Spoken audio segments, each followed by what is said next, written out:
Finally, we're starting to break the taboo of talking about mental health. Although for many folks, the thought of taking care of themselves, both mentally and physically, that can bring up some anxiety, especially around costs for things like therapy, or maybe some of the physical aspects of taking care of yourself, like massage or reiki. For many of us, though, doing some basic, regular self-care can go a long way in reducing our need for those more expensive forms of self-care. So we've come up with 9 quick, easy, and low-cost forms of self-care that are proven to help your brain function better, reduce anxiety, and put a smile on your face. And don't forget, we make the Queer Money podcast for you. So please post your money questions in the Queer Money Facebook group, and we may answer your money question in an upcoming episode. Now, let's get on with the show. Hey there, and welcome back to another episode of Queer Money. So on this episode, John and I want to explore a little bit more what we were talking about last week. Last week, we were talking a little bit about self-care in relation to it being Suicide Awareness Week and Suicide Awareness Month in September. And oftentimes it's the early conditions that bring on anxiety and depression that later on lead someone to think about and contemplate suicide. And you've heard us talk about something called the debt depression cycle. That's something where we have done some research and found that the way that we oftentimes take care of ourselves can put us in a state of continuous depression or maybe financial anxiety. We oftentimes will spend money taking care of ourselves, then find out later that the amount of money that we spent on taking care of ourselves in many forms oftentimes put us in a precarious situation financially, which makes us feel bad, which makes us want to take care of ourselves again, which makes us spend more money, which then makes us feel bad. And so we want to try to break that cycle by sharing with you some ways that we have taken care of ourselves. We think that there are great ways to take care of yourself without blowing your wad of cash. So today we're going to provide you with 9 tips and 9 things that we have used either in the past or are presently using that help us take care of ourselves. Yeah. So number 1 is to drink more water. I don't think Americans drink enough water. Right. Exactly. Probably most humans don't, but most Americans don't drink enough water. We drink a lot of liquids, but very often water is low on the totem pole. Right. But the thing is that water has been shown to significantly affect energy levels and brain function, both of which can boost your mood, increase your mood. Yeah. Also, dehydration increases mood swings, headaches, and increases anxiety and fatigue. And that's exactly what we're trying to fight against. So if just drinking a couple glasses of water a day can help minimize or eliminate that, all the more power to it. So we suggest swapping out caffeinated drinks. Caffeine is shown to increase anxiety and induce panic attacks because it stimulates the fight or flight responses in the brain and the body. And that's exactly what we're trying to avoid. I will admit we do have our coffee in the morning, but it's usually 1 or 2 cups of coffee maximum. And that's really about it for the caffeine. Even when we do teas, more often than not, though not always, when we do tea, it's decaf tea. Right. So of course there's a little bit of caffeine in there, but not nearly as much as what most people drink, I think, throughout the day. And we, for the most part, avoid sodas and high energy drinks for a number of reasons, this being one of them. So we suggest, trying to swap out some of those caffeinated drinks with just plain good old water. Right. And you all know that we love to make fuzzy water. So that's our variety in life, right? Sometimes it's still, sometimes it's fuzzy. Sometimes it's warm, sometimes it's chilled. You decide. Right. So we suggest then drink 12 ounces of glass before bed and immediately after waking up. We like to, I know that especially as you get older, the men in the group or who are listening, we have to go to the bathroom more frequently at night. I've just resigned myself to the fact that I've got to go no matter what, whether I drink water or not before I go to bed. I'm going to the bathroom 2 to 3 times anyway. So I might as well hydrate my body throughout the night and then drink some water as soon as I wake up to help replenish any dehydration that I've I guess soaked up throughout the night. Right. Yeah. All right. Number 2 is in line with number 1, and that's our suggestion to take a break from alcohol. And maybe this is more of an ongoing thing. from time to time taking breaks, but also maybe think about reducing the amount of alcohol. It's interesting that most of us feel some sort of improved social or general feelings of well-being when we drink a little bit. But it's interesting also that alcohol has an interesting impact on our brain. It does have an effect on the chemicals in our brain and can have an effect on our overall mood, our daily cognitive function, and our mental health. So, especially when you think about excessive alcohol use, this is really interesting because excessive alcohol use, which many of us may describe as binge drinking or alcoholism, but it doesn't necessarily have to go that far. Having more than your daily recommended number of drinks per day actually puts you in this category where it can exacerbate what is called pre-existing comorbid psychiatric disorders. And these are the kinds of disorders that can play off of existing or be the cause of depression and anxiety. I know for myself personally, when I drink more than I should, say, for example, one night or several nights over the weekend, I know for me physically and mentally, I do not feel the same the next day or next several days. And that is an indication to me that I have done some sort of damage to my body.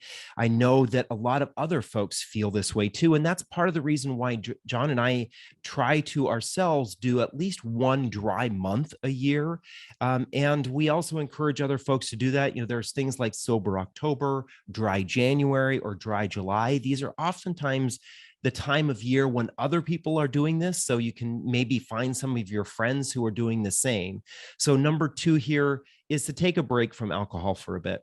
Yeah, I've noticed, especially as I get older, it seems like when the next day after drinking even just a little bit too much alcohol, not a lot, I have a sort of melancholy feel. Maybe not really so much a depression. And I guess I have had those feelings too before, but I'm very cognizant of the fact that I'm just kind of slightly sad or indifferent sometimes after I have a few too many drinks, and something I kind of want to avoid. So it's a great recommendation. Number 3 is to meditate. You all know we love meditation. We haven't been doing it as regularly as we like to do it, in part because we adopted 2 French bulldogs and they take up all of our time right now. But hopefully we'll be able to get back into the schedule soon. So I'm going to read to you from a Harvard study, from a 2011 Harvard study. The Harvard study found that mindfulness meditation can actually change the structure of the brain. 8 weeks of mindfulness-based stress reduction, MBSR, was found to increase cortical thickness in the hippocampus, which governs learning and memory, and in certain areas of the brain that plays roles in emotional regulation and self-referential processing. There were also decreases in brain cell volume in the amygdala, which is responsible for fear, anxiety, and stress. And these changes match the participants' self-reports of their stress levels, indicating that meditation not only changes the brain, but it changes our subjective perception and feeling as well. And this is exactly what we're trying to address, right? We're oftentimes concerned or have fear about something that has not yet materialized, or we're still hanging on from anxiety or problems, frustrations in our past. Meditation kind of helps disrupt that a little bit, even if it's just during the duration that you're in meditation. But studies have shown consistently doing this actually reduces all of those anxieties for the longer term. So we suggest starting light here. A lot of people think to themselves they can't sit on the one place for 20, 30 minutes at a shot. So don't try to do that. Start small. Start with just 5 minutes a day in the morning, right after you wake up. You're still kind of asleep, but you're kind of awake. Makes it a little bit easier. That's a great way to sort of get into meditation. And then you can scale up if you want to. Yeah. So drink your glass of water, do your meditation, right? And that's actually how we started, right? We started off by doing 5 minutes because we knew we couldn't sit still for very long. And that first 5 minutes felt like forever. Right. But then we got really good, and we were at a point where we're doing up to 25, 30 minutes of meditation, and it went super fast. You can definitely build up to it. Yep, exactly. All right. Number 4 is try yoga. So, according to research that's been published in the Brain Elasticity Journal, yoga can enhance your brain's function and positively affect the structure of your brain. What's so interesting about this and the several ones we've talked about before is there's actually changes happening in your brain when you either do or don't do these things, right? So, with yoga, you're actually changing your brain for the better. It actually has been proven that even doing yoga just 1 to 2 times a week can have these brain changing impacts. And oftentimes, yoga practitioners are shown to have more gray matter. So that means the size of their brains are bigger. And actually, the areas of their brain that moderate the things that can cause depression and anxiety have actually changed as well to reduce that. So things like cortical thickness, that grows. So there's areas of the brain that are actually changing while you're doing yoga, and it helps to change your brain for the better. It also, again, gives you an opportunity to take a break from everything else, from social media, from entertainment, from all of that. So we suggest that you check out a channel on YouTube called Breathe and Flow. It's a man and woman who do yoga together, and they have a bunch of yoga where he does it just by himself. He actually has a series called Yoga for Men. And he is very yummy to look at. Right. So if you need some inspiration to return to the mat every day on a regular basis, he will definitely be the inspiration you need. Yeah, exactly. Number 5 is something that we're super fans of. I don't know how popular it is among the general population, but these things don't have to be like earth-shattering or expensive. We're looking for low-cost forms of self-care. And one thing that we love to do is to paint our finger or toenails a bright color, just so they get noticed. I have an ugly toe, and I've decided that people will either make fun of me for my ugly toe, or they can make fun of me for my pretty toes. And I would much rather have them make fun of me for my pretty toes. And it actually happened. We were walking down the street the other day with our dogs, and there were a couple of guys, they Dudes. Were definitely not gay, who were at a brewery, and one of them came out to the sidewalk to look at our dogs and saw John's toes and said, yeah, that's brave. That was brave or bold or something like that. But, it's fun. I look down at my toes. They look cute. People may compliment them. It just brightens up my day. It's a very simple, low-cost form of self-care. And I know that when David has painted his toes in the past, he's enjoyed it. So just, it only takes like 15-20 minutes to treat yourself to a homemade pedicure. I'll admit that I'm not as great as a professional pedicure, but I don't know that many people are. But it's definitely just an easy way to brighten your day. Yeah. So if you do this, and we hope that you do, because it's easy and it's fun, please post a picture of your toes on Instagram, and don't forget to tag at Queer Money Pod, and we'll share our story, your story on our story. Yeah. All right. Number 6 here. I think this is one that a lot of us would love to say that we do, but we don't necessarily do. And that is to take naps. Take naps more often. It's interesting that 70% of Americans report that they have not obtained sufficient sleep at least one night a month. And 11% say that is the case every single night. And it's estimated that sleep-related problems affect anywhere from 50 to 70 million Americans, no matter what your age or socioeconomic class is. So a lot of us are sleep deprived. Now, we know that when we're sleep deprived, that means we're not getting true brain rest.